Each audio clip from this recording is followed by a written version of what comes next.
It's been an incredibly damaging week, to say the least, here at the ABC. Do you expect that there is a cloud over the entire board at the ABC? Look, I understand why those questions are being asked. What I can assure you is that in the boardroom when we're there, and clearly I'm not going to go through boardroom deliberations, but the interests of the ABC, protecting the independence of the ABC and ensuring that we are trusted and looked at by all Australians as an institution that we love. And I mean, none of us can imagine life without the ABC. That is forefront of every decision we ever make.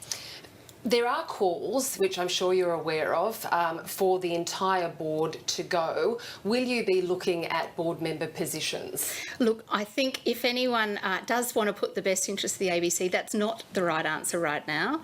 And the matter of who the government might select to be board members is completely a matter for them. But what I can tell you is that our board is very united and very focused on only what's in the best interest of the ABC. Let's go back to what has been the heart of the issue here, is the timeline. Who knew what and when? When were you made aware of the allegations of inappropriate interference in editorial matters by Justin Milne, who was then urging the MD to sack 2 senior reporters? When were you made aware of that? Look, I think this is something that will all come out in the departmental inquiry which has been announced. So it's difficult for me to now go through that in detail, which I hope you can appreciate, because what we want is a fulsome assistance under the Act, however we can help with that inquiry. Don't Australian voters and Australian taxpayers deserve a little bit more detail from you in that, asking that very simple question, when did you know what about the chairman? I think what we need to remember and have a look at some of the facts is that we have wonderful journalists who we totally support, and my encouragement to them is ask the hard questions, continue to do what you're doing every day, shining a light on the issues that need to be uncovered. This is something that your board is fully in support of.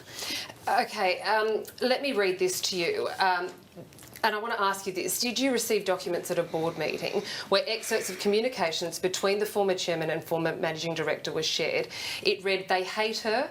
We are tarred with her brush. I just think it's simple. Get rid of her. My view is that we need to save the corporation, not Emma. There is no guarantee they will lose the next election." Did you receive those documents at a board meeting? Look, again, that will all be part of a departmental inquiry, so I am not able to go into the detail of when we saw those, but the bottom line is that Justin has resigned. He resigned yesterday, and we're very grateful for that decision. Okay, if you can't answer specifically to the dates of the timeline, can you tell me when, if at all, any alarm bells were raised of the actions of the chairman? Look, I think any time you've got a board of diverse views, we all have independence of thought, and that's always encouraged. And I can assure you that in all the deliberations we've ever had while I've been on this board, there's been diverse views, and we've expressed our independence of thought. Are you confident that the board acted appropriately with respect to the chairman? I think we've always put the interests of the corporation at the forefront of our minds, and we're very grateful to Justin for having resigned yesterday. Did you personally raise any objections about the chairman earlier?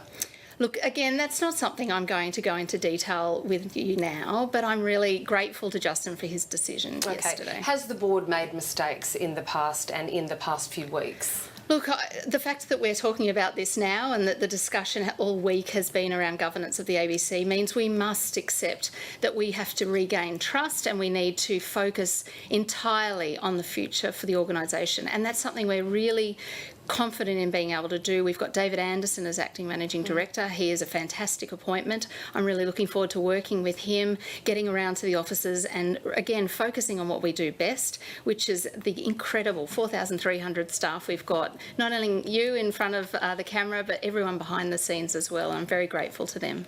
Is it fair to assess the situation regarding the sacking of the MD, Michelle Guthrie, as this? The board was faced with the prospect of either sacking Michelle Guthrie and keeping on the chair, or the flip side, keeping on the managing director and sacking the chair. So I guess the question is, why choose Michelle Guthrie? Look, I don't think it's fair to characterise it that way. The board stands behind their decision that it was in the best interests of the organisation for Michelle to finish in her role as the managing director. it was also in the best interest yesterday for the chairman to resign. Did you vote for Michelle Guthrie to go? We don't talk about board deliberations, and I'm not going to go into who voted where. Did you or other members of the board do your own due diligence when Justin Milne, the chairman, presented the idea of sacking Michelle Guthrie, or presented the idea that she didn't have the leadership qualities that you expected of her? This has been a discussion over some time. So there's been numerous discussions. It's a serious issue. It's not something anyone wants to see happen. So this has been a matter of a lot of focus from the board for some time. So a lot of discussions, but did you do any of your own due diligence into Michelle Guthrie? I've worked with Michelle for some time, and there were many enjoyable moments working with Michelle, and I sincerely wish her all the very best for the future.